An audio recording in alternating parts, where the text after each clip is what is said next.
Puji dan syukur kita panjatkan kepada Allah Subhanahu wa taala. Salawat beserta salam kita curah limpahkan ke baginda alam ini habibana wa nabiyana Muhammad sallallahu alaihi wasallam. Para hadirin jemaah rahimakumullah, alhamdulillah di pagi ini kita memulai aktivitas kita dengan hadir di masjid untuk salat berjamaah. Kemudian kita lanjutkan dengan i'tikaf sejenak. Mudah-mudahan segala amal ibadah kita, amal soleh kita, amal baik kita, baik yang wajib maupun yang sunnahnya senantiasa diterima oleh Allah Subhanahu wa taala. Allah turunkan rahmat dan ridhonya untuk kita semua. Allah jadikan keluarga kita menjadi keluarga yang sakinah, mawaddah, warahmah. Allah jadikan anak-anak kita menjadi anak-anak yang soleh dan solehah. Allah mudahkan urusan kita, Allah mudahkan hajat kita, Allah lapangkan rezeki kita dan kita tidak wafat melainkan dalam keadaan husnul khatimah. Amin ya Allah ya rabbal alamin. Para hadirin jamaah rahimakumullah,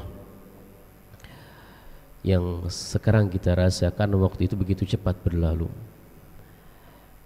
Perasaan kemarin baru awal tahun, sekarang udah di akhir tahun lagi. Begitu cepat berlalu, dan ini merupakan suatu peringatan bagaimana sebagaimana disampaikan oleh baginda Rasulullah SAW bahwa salah satu tanda, salah satu ciri bahwa hari kiamat itu sebentar lagi datang adalah ketika waktu begitu cepat berlalu.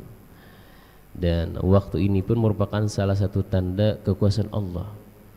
Jadi sehebat apapun manusia, secanggih apapun teknologi, maka tidak ada yang bisa menghentikan waktu walaupun sedetik. Maka bagi orang yang beriman, dengan melihat waktu pun insyaallah akan semakin bertambah keimanannya kepada Allah Subhanahu wa taala dengan senantiasa mengisi waktunya dengan hal-hal yang bermanfaat, hal-hal yang mempunyai nilai, hal-hal yang insyaallah bisa mendatangkan rahmat dan doa Allah Subhanahu wa taala. Dan ketika kita telusur lebih dalam, banyak sekali hari-hari ini musibah ataupun bencana yang kita lihat, bahkan kita rasakan, atau saudara-saudara kita yang merasakannya. Tentu dengan harapan kalaulah kita hidup di dunia, kita dijauhkan dari berbagai musibah, berbagai bala, berbagai ujian, dan kita meminta perlindungan kepada Allah Subhanahu wa taala untuk semua itu, agar kita senantiasa berikan keselamatan baik dunia maupun akhirat kita. Nah, terkait ini di dalam surat Al-Anfal Allah SWT berfirman, Bismillahirrahmanirrahim, wa ma kana Allahu liyu'adzibahum wa anta fihim wa ma kana Allahu mu'adzibahum wa hum yastaghfirun. Kata Allah dalam surat Al-Anfal, Bismillahirrahmanirrahim, dan Allah sekali-kali tidak akan mengazab mereka sedang kamu berada di antara mereka, dan tidaklah pula Allah akan mengazab mereka sedang mereka meminta ampunan kepada Allah Subhanahu wa taala. Di dalam ayat ini bisa dikatakan bahwa ayat ini adalah ayat sebagai penolak bala, agar kita dijauhkan dari balai atau dari musibah. Yang pertama kata Allah, Allah sekali-kali tidak akan mengazab mereka sedangkan kamu berada di antara mereka. Jadi ketika ayat ini turun, Rasulullah dan para sahabat itu mendapatkan ancaman, mendapatkan tantangan, mendapatkan gangguan dari orang-orang yang memang tidak suka dengan Islam.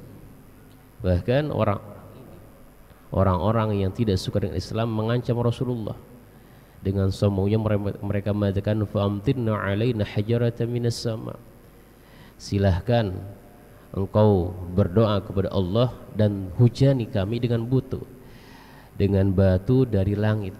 Saking sombongnya. Jadi mereka menantang Allah, menantang Rasulullah agar mereka diazab seketika itu juga karena tidak suka dengan Islam. Tapi kata Allah, mereka itu tidak akan diazab selama apa? Wa anta fihim, selama engkau wahai Muhammad masih berada di antara mereka. Di dalam tafsir Munir yang dikarang oleh Wahbah Zuhaili, ayat ini menceritakan atau para ulama berbeda pendapat. Yang pertama, musibah itu tidak akan datang biwujudi Rasulullah, dengan adanya Rasulullah SAW. Jadi ketika Rasulullah masih hidup di tengah para sahabat, maka Allah tidak akan menimpakan musibah kepada para sahabat tersebut. Bahkan orang-orang yang tidak suka dengan Islam pun, orang-orang yang musuh Islam pun tidak akan menerima azab dari Allah SWT. Dengan apa? Wasilah baginda Rasulullah SAW. Ini kemuliaan yang diberikan oleh Allah kepada Rasulullah SAW. Jadi saking mulianya Rasulullah, maka orang-orang yang benci Islam, orang-orang yang bermaksiat kepada Allah pun tidak akan diazab terlebih dahulu oleh Allah Subhanahu wa taala. Kemudian di ayat atau di teks berikutnya, kata Allah, "Wa ma kana Allahu mu'adzibahum wa hum yastaghfirun." Dan Allah pun tidak akan mengazab mereka sedang mereka meminta ampunan. Jadi yang keduanya, Allah tidak akan menurunkan azab, musibah ketika orang-orang yang masih hidup itu senantiasa beristighfar kepada Allah Subhanahu wa taala. Jadi pendapat pertama bahwa Allah angkat azab, Allah tidak akan menurunkan musibah, yang pertama alasannya ketika Rasulullah masih hidup. Yang keduanya ketika orang-orang yang ada di muka bumi ini masih senantiasa beristighfar kepada Allah Subhanahu wa taala, meminta ampunan kepada Allah Subhanahu wa taala. Namun ketika Rasulullah sudah wafat, sudah meninggalkan alam dunia, maka kata pendapat ulama yang pertama itu bahwa tinggal satu lagi pengaman kita dari musibah, yaitu ketika kita atau orang yang beriman senantiasa beristighfar kepada Allah Subhanahu wa taala. Pendapat yang keduanya bahwa Allah akan mengangkat azab atau tidak akan menurunkan musibah, yang pertama ketika orang-orang senantiasa bersolawat kepada baginda Rasulullah SAW. Jadi meskipun wujudnya Rasulullah sudah tidak ada, tetapi pada hakikatnya Rasulullah masih hidup. Dalam sebuah hadis dikatakan ketika ada orang yang bersolawat kepada baginda Rasulullah, maka kata Rasulullah, "Rudda ilayya ruhi." Jadi Allah mengembalikan ruhku kembali untuk apa? Menjawab salawat dan salam yang ditujukan kepadaku, untuk menjawab salawat dan salam kepada orang tersebut. Jadi hakikatnya ketika orang-orang yang senantiasa membaca salawat, maka setidaknya salah satu efek dan manfaat yang akan dia terima adalah Allah akan jauhkan siksaan, Allah akan jauhkan bala, Allah akan jauhkan musibah dari dirinya. Maka salah satu yang bisa kita ikhtiarkan agar kita tidak ditimpa musibah, bencana alam adalah sering-seringlah untuk membaca salawat kepada baginda Rasulullah SAW. Karena ayat yang sering kita baca atau yang sering populer kita dengarkan, "Innallaha wa malaikatahu yusholluna 'alan nabi ya ayyuhallazina amanu shollu 'alaihi wasallimu taslima." Ini berlaku sepanjang masa. Jadi ketika Rasulullah masih hidup, bahkan Rasulullah sudah meninggal, kita diperintahkan untuk senantiasa bersalawat kepada baginda Rasulullah SAW sepanjang masa, sepanjang kita masih hidup di alam dunia. Maka ketika seseorang itu istiqamah membaca salawat sebagai bentuk kecintaan mereka kepada Rasulullah, maka Allah pun akan jauhkan orang ini dari musibah, dari bencana yang akan menimpanya. Yang keduanya tentu diiringi dengan orang ini senantiasa rajin beristighfar, rajin meminta ampunan kepada Allah Subhanahu wa taala. Kemudian pendapat yang ketiganya terkait surat Al-Anfal ini, bahwa ketika Rasulullah sudah meninggal, ketika Rasulullah sudah wafat, maka Rasulullah masih ada khalifahnya, masih ada penggantinya. Di antaranya adalah para khulafaur rasyidin, Sayyidina Abu Bakar, Sayyidina Umar, Sayyidina Uthman, Sayyidina Ali. Jadi ketika para sahabat hidup di zaman para khulafaur rasyidin, maka para sahabat akan dijauhkan dari musibah dan mara bencana. Kemudian ketika para sahabat sudah tidak ada, maka ulama ini mengatakan bahwa Rasulullah punya pewaris Nabi, yaitu para ulama, para kiai, para ustadz, para orang-orang yang punya ilmu agama yang menjalankan sunnah-sunnah Rasulullah SAW. Dalam artian ketika kita hidup senantiasa dekat dengan para ulama, para kiai, para ustadz yang memang sesuai dengan syariat, maka insya Allah hidup kita akan dijauhkan dari musibah dan bencana. Maka kalau misalkan kita hidup di tengah-tengah masyarakat, maka luangkan waktu kita untuk senantiasa dekat dengan orang-orang yang soleh. Terlebih lagi orang-orang yang memang mempunyai ilmu agama, para guru, para habaib, para ulama. Insya Allah dengan wasilah tersebut, dengan kita dekat dengan para orang yang soleh, para ulama, dengan kecintaan kita dengan para guru kita, Allah jauhkan hidup kita dari musibah dan bencana. Jadi 3 hal yang disampaikan oleh para ulama. Yang pertama, bahwa umat atau orang yang beriman itu tidak akan ditimpa musibah. Yang pertama ketika Rasulullah masih hidup, ditambah dengan istighfar. Yang keduanya mengatakan bahwa orang-orang akan dijauhkan dari musibah ketika meskipun Rasulullah sudah meninggal, sudah wafat, tapi orang-orang tersebut rajin istiqamah membaca salawat, maka salawat tersebut akan menjadi wasilah Allah jauhkan dirinya dari musibah. Yang ketiganya, bahwa meskipun Rasulullah sudah meninggal secara fisik, wujudnya sudah tidak ada, tetapi beliau punya khalifah, punya pewaris, yaitu para sahabat. Kemudian kalau di zaman sekarang adalah para ulama, ulama yang mempunyai ilmu, yang mengamalkan ilmunya, yang senantiasa dekat dengan Allah Subhanahu wa taala.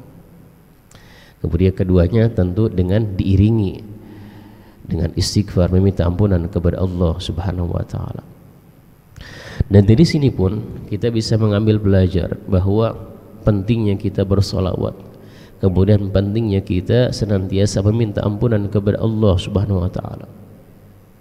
Karena kita manusia yang tidak lepas dengan dosa, tidak lepas dengan kesalahan.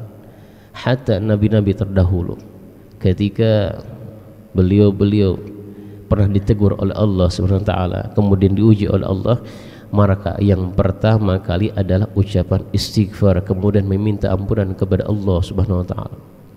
Nabi Yunus alaihissalam ketika beliau diuji, dimasukkan ke perut ikan yang besar, maka lafaz yang beliau ucapkan adalah zikir untuk meminta ampunan kepada Allah Subhanahu wa taala yang akhirnya menyelamatkan beliau. Beliau mengatakan la ilaha illa anta subhanaka inni kuntu minadz zalimin. Beliau merasakan bahwa beliau merupakan orang yang berbuat zalim, maka minta ampunan kepada Allah, diselamatkan. Dengan wasilah tersebut Allah selamatkan beliau. Kemudian Nabi Adam ketika membuat suatu kekhilafan, kekeliruan, kemudian Allah turunkan di alam dunia ini, maka doa dan zikir yang istiqamah beliau ucapkan adalah Rabbana zalamna anfusana wa illam taghfir lana wa tarhamna lanakunanna minal khasirin. Nabi Adam, nabi yang mulia, tetap meminta ampunan kepada Allah. Agar apa? Supaya beliau tidak dimasukkan kepada golongan yang rugi. Maka kita tentu saja yang mana hari-hari kita tidak bisa lepas dari maksiat, senantiasa dekat dengan godaan syaitan, senantiasa menuruti hawa nafsu kita, maka salah satu yang bisa kita ikhtiarkan adalah dengan senantiasa beristighfar, meminta ampunan kepada Allah Subhanahu wa taala. Di dalam hadis yang lain Rasulullah pernah bersabda, qala Rasulullah sallallahu alaihi wasallam, man lazimal istighfar ja'alallahu lahu min kulli dhiqin makhraja wa min kulli hammin faraja wa razzaqahu min haitsu la yahtasib. Kata Rasulullah SAW, barang siapa yang membiasakan diri istiqamah, melazimkan untuk beristighfar, meminta ampunan kepada Allah Subhanahu wa taala, maka setidaknya ada 3 hal manfaat yang akan didapatkan oleh dirinya. Yang pertama, ja'alallahu lahu min kulli dhiqin makhraja, maka Allah akan memberikan jalan keluar bagi dirinya atas segala kesulitan dan kesempitan hidup. Jadi orang-orang yang hidupnya berada dalam kesempitan, banyak masalah, kemudian banyak hal yang harus diselesaikan, maka solusi pertama yang bisa kita lakukan adalah dengan senantiasa beristighfar kepada Allah Subhanahu wa taala. Yang keduanya, wa min kulli hammin farajan. Kemudian Allah akan memberikan kebahagiaan dari setiap kesusahannya. Bagi orang-orang yang hatinya masih gundah gulana, kemudian merasakan tidak nyaman dalam hidupnya, maka Rasulullah menawarkan obatnya, yaitu dengan istiqamah untuk beristighfar kepada Allah Subhanahu wa taala. Dan terakhir kata beliau, warazzaqum min haitsu la yahtasib. Allah akan memberikan rezeki dari arah yang tidak disangka-sangka. Jadi pada intinya istighfar ini adalah kalimat yang mulia, kalimat thayyibah, kalimat yang baik yang jangan sampai kita tidak lepas untuk membacanya setiap hari.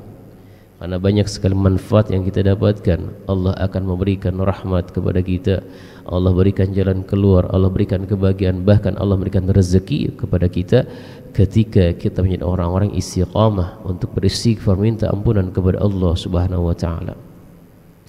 Bahkan ada satu ulama mengatakan, ketika banyak hajat yang kita ingin penuhi, banyak doa yang ingin kita sampaikan kepada Allah, banyak doa yang ingin kita panjatkan kepada Allah, kemudian banyak hal yang ingin kita selesaikan, tetapi waktunya sempit. Banyak list dalam doa-doa kita yang ingin disampaikan kepada Allah, tapi kondisi kita tidak mungkin untuk mengucapkan selamanya atau mengucapkan semuanya.